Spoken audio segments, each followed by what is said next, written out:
कहते हैं असली सोना आग में तपकर निखरता है और असली कारीगर वही होता है जो अपनी सादगी से इतिहास रच दे। बहुत समय पहले की बात है। नागपुर नाम का एक सुंदर और शांत राज्य हुआ करता था। उसी राज्य में विशाल नाम का एक बढ़ई अपनी बहन कविता के साथ रहा करता था। विशाल का परिवार सामान्य था, मगर उसकी कला असाधारण थी।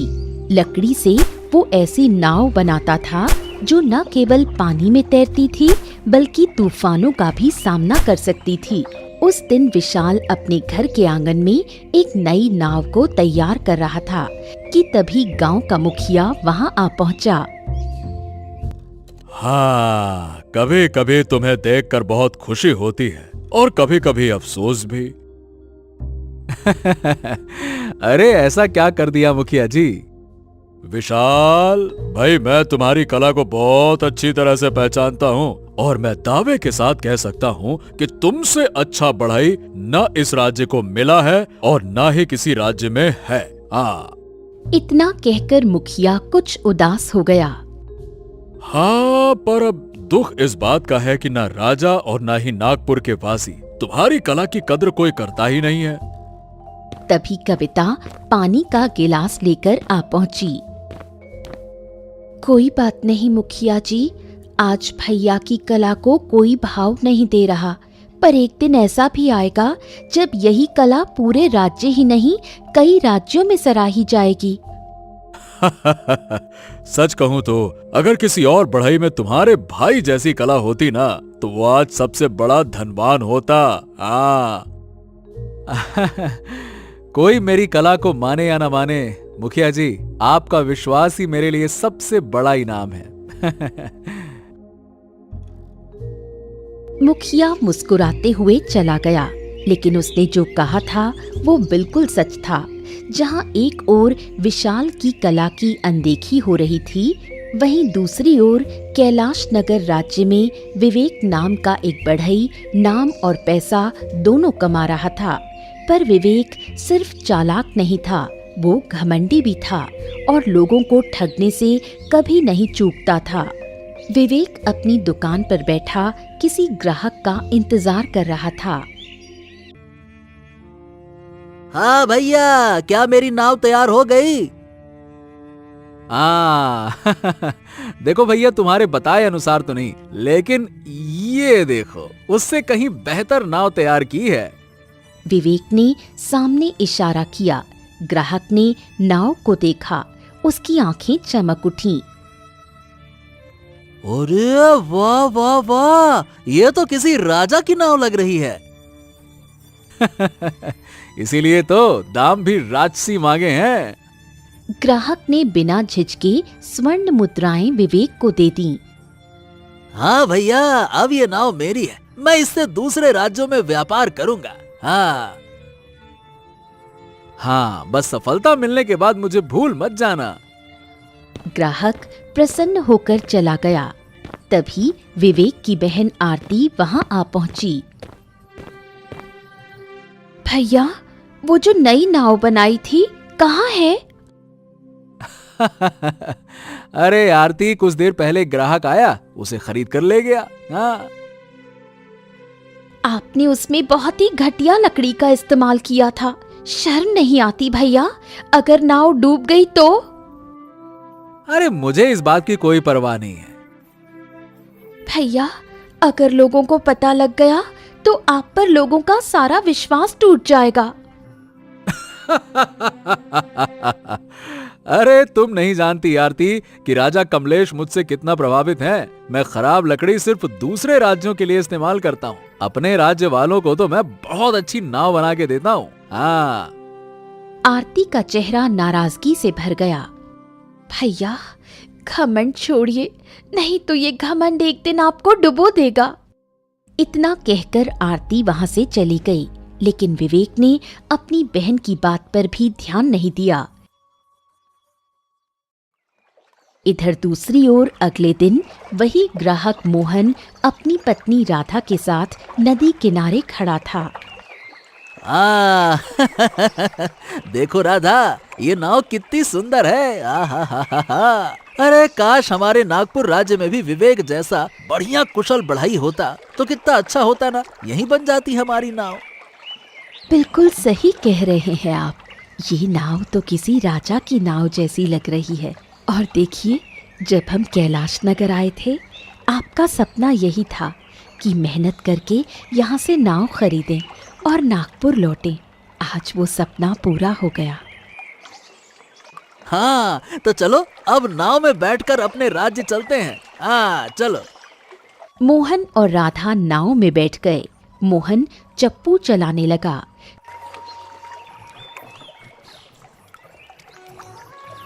चली रे अपनी नैया, नदिया में चली है जैसे मछलिया। चली रे अपनी नैया।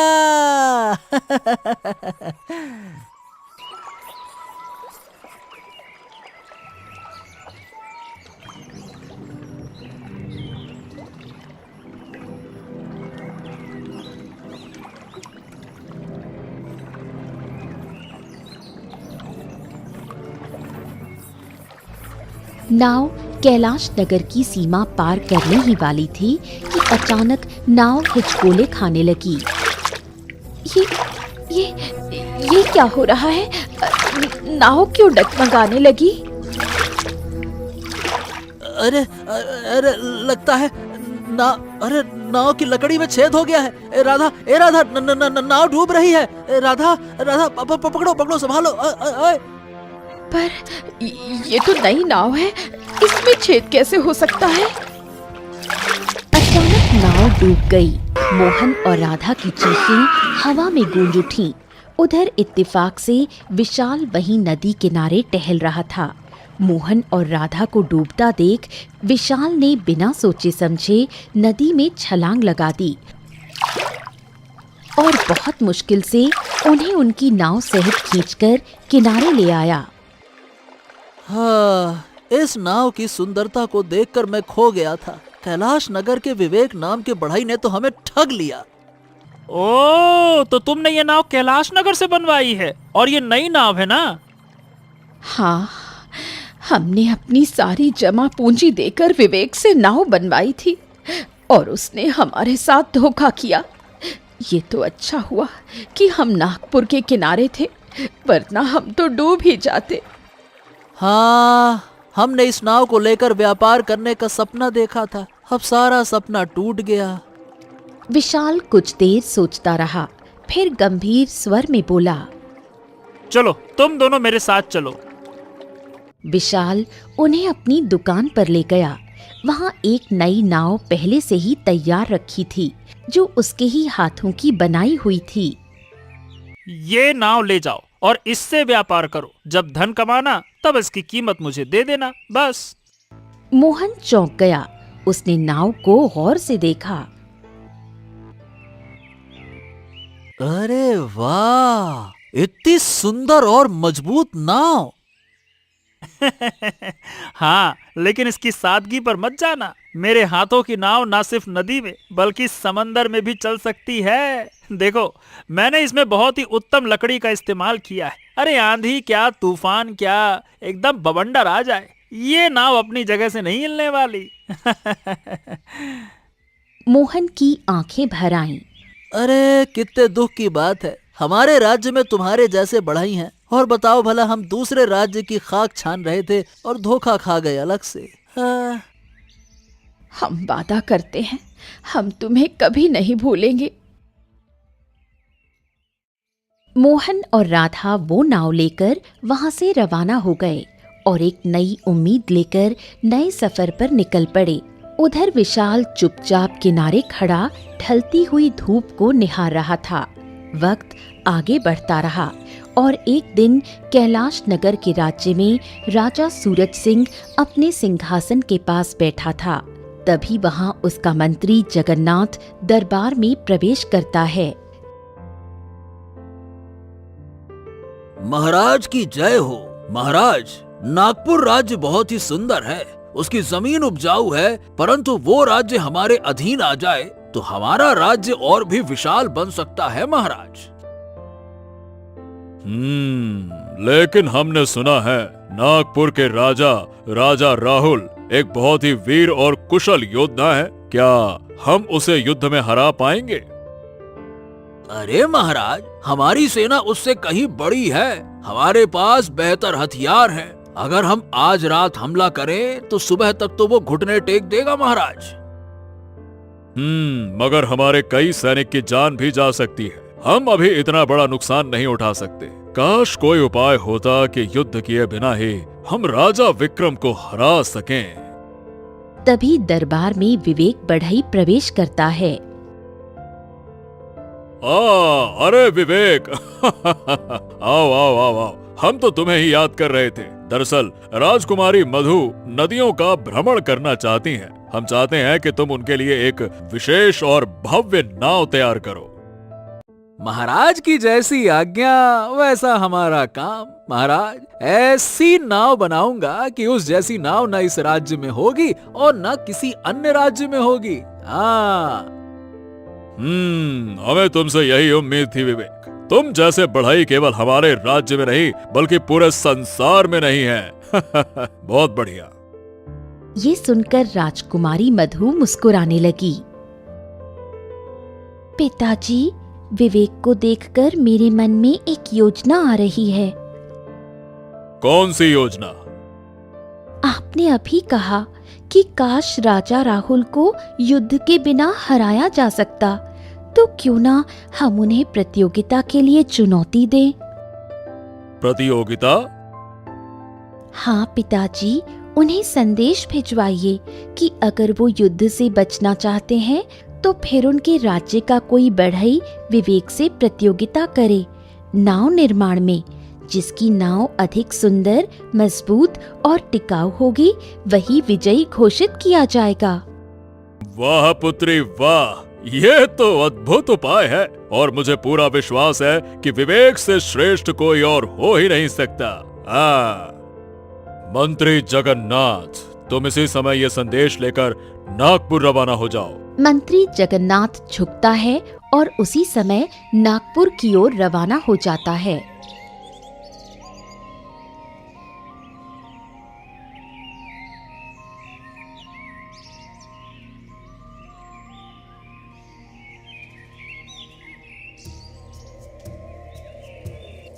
अगले दिन नागपुर का राजमहल, राज दरबार के बीचों बीच मंत्री जगन्नाथ खड़ा होता है। मैं आपको पहचानता हूँ। आप तो कैलाश नगर के राजा सूरज सिंह के मंत्री हैं, है ना? आपने बिल्कुल सही पहचाना महाराज। राजा सूरज सिंह ने आपके लिए एक संदेश भेजा है। या तो आप युद्ध करें या फिर एक प्रतियोगिता में भाग लें। आपके राज्य का कोई कुशल बढ़ई हमारे राज्य के विवेक से नाव बनाने की प्रतियोगिता करेगा और जिसकी नाव अधिक सुंदर और मजबूत बनेगी वही प्रतियोगिता जीतेगा। यदि आप हारते हैं तो चंदन नगर राज्य हमारे अधीन हो जाएगा। कहिए महाराज। राजा राहुल कुछ देर गहरी सोच में डूबा रहा, फिर गंभीर स्वर में बोला,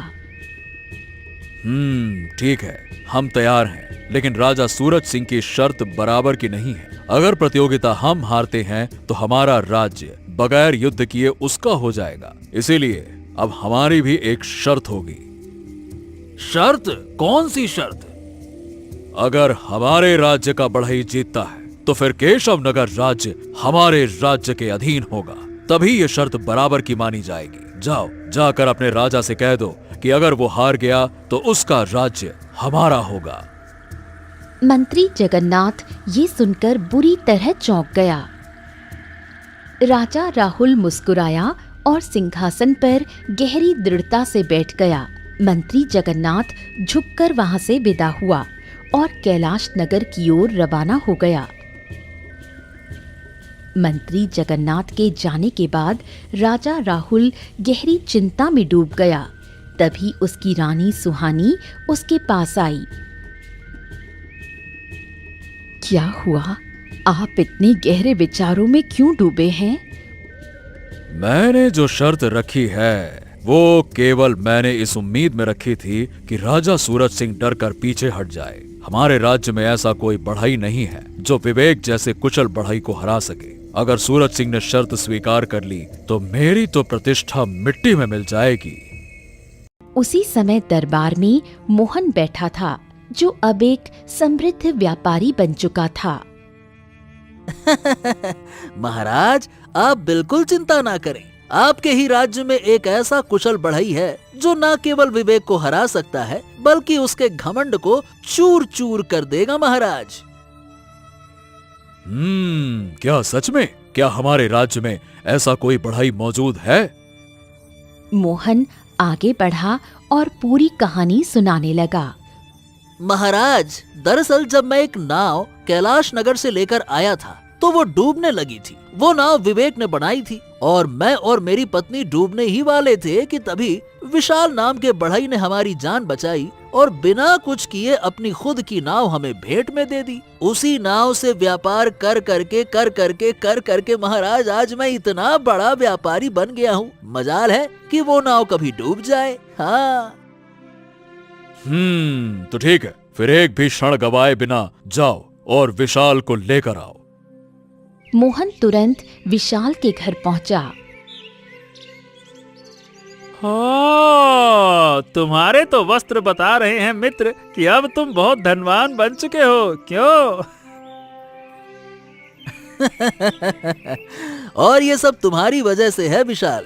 तुम्हारी नाव ने ही मुझे जीवन भी दिया और भविष्य भी। तुमसे नाव लेने के बाद मैंने दूसरे राज्य में व्यापार करना शुरू कर दिया और देखते ही देखते मैं एक प्रसिद्ध व्यापारी बन गया। आज मेरा फिर से रुतबा इतना ऊंचा है कि नागपुर के महाराज मेरे बहुत अच्छे मित्र हैं। तुमने मेरे ऊपर जो एहसान किया था, अब उसका बदला चुकाने का समय आ गया है। इतना बोलकर मोहन ने विशाल को सारी घटना बताई और प्रतियोगिता का न्योता दिया। विशाल की बहन कविता ये सुनकर फूली न समाई। भैया, अब समय आ गया है। अब सारी दुनिया को पता चले कि आप जैसे बढ़ई कितने अनमोल होते हैं।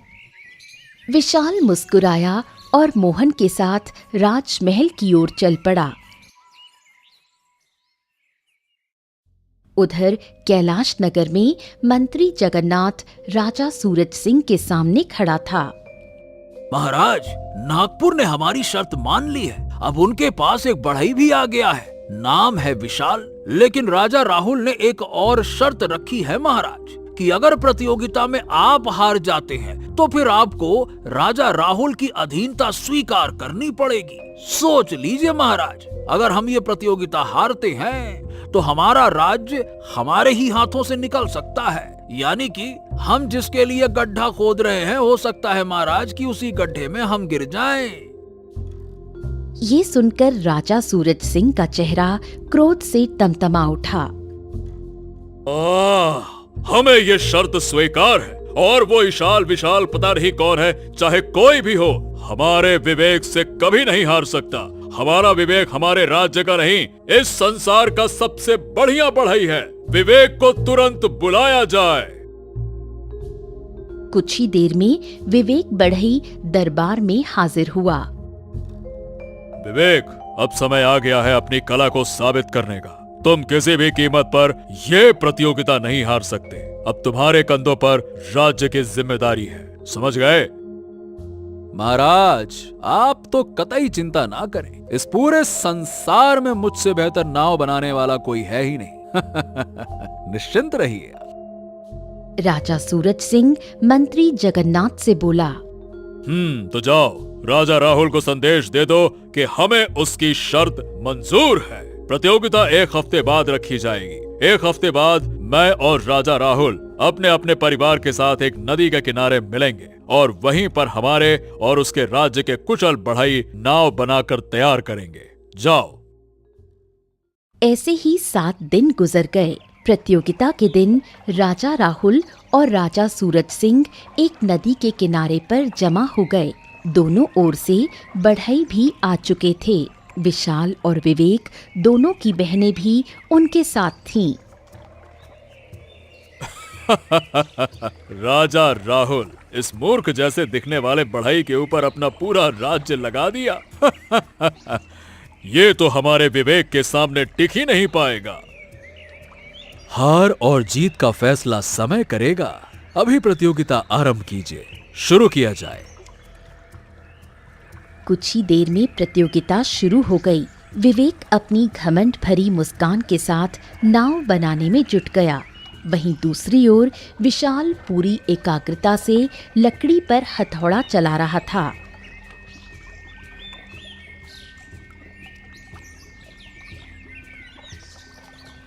कुछ समय बाद दोनों नावें तैयार हो चुकी थीं। विवेक की नाव बहुत सुंदर थी, चमचमाती हुई, रंग बिरंगी, जबकि विशाल की नाव साधारण लग रही थी, सीधी, सरल परंतु मजबूत। जैसा तुम्हारा राज्य वैसी ही तुम्हारी नाव। अरे देखो तो जरा, दूर से ही लग रहा है जैसे कबाड़ी में खरीदी गई हो। जरा इधर तो देखो, मेरे बढ़ई की नाव। आय हाय हाय, आय हाय हाय, क्या भव्यता है इसमें, वाह। महाराज, प्रतियोगिता सुंदरता की नहीं थी बल्कि टिकाऊपन और मजबूती की थी। निर्णय तो तब होगा जब दोनों नाव में यात्रियों को बैठाकर नदी का एक पूरा चक्कर लगाया जाएगा। हाँ हाँ, ठीक है, हमें मंजूर है।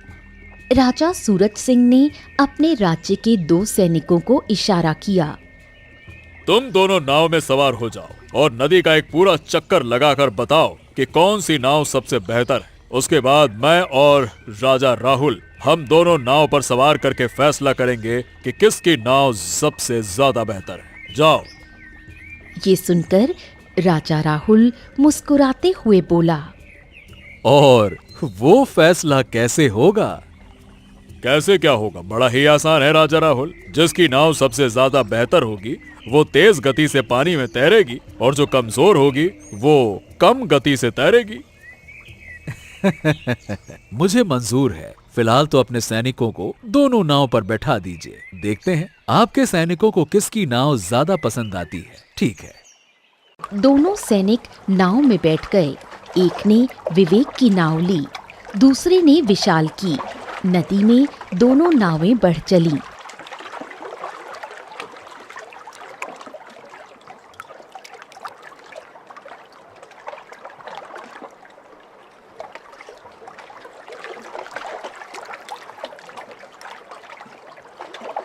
लेकिन कुछ ही दूरी पर विवेक की नाव में पानी भरने लगा। अचानक विवेक की नाव बीच नदी में ही डूब गई। सैनिक डूबने लगा, लेकिन दूसरे सैनिक ने तैरकर उसकी जान बचा ली। सिर्फ विशाल की नाव किनारे तक सही सलामत लौट आई।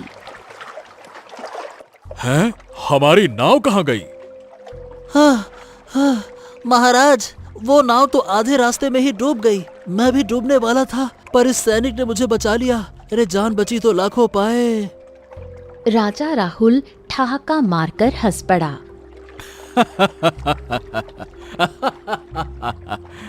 घमंड से कभी भी जीत नहीं मिलती सूरज सिंह। तुम भी घमंडी थे और तुम्हारा बढ़ई भी, और घमंड हमेशा डुबोता है। राजा सूरज सिंह ने सिर झुका लिया। मंत्री जगन्नाथ और राजकुमारी चंद्रलेखा भी मौन हो गए। लेकिन तभी राजा राहुल ने कहा, हमें तुम्हारा राज्य नहीं चाहिए सूरज सिंह, हमें युद्ध नहीं मित्रता चाहिए। राजा सूरज सिंह की आंखें भर आईं। मुझे मेरी भूल का एहसास हो चुका है राहुल। तुम्हारा दिल तुम्हारे राज्य से भी बड़ा है। राजा सूरज सिंह ने हाथ आगे बढ़ाया और राजा राहुल ने वो हाथ थाम लिया। उधर विवेक शर्म से पानी पानी हो गया।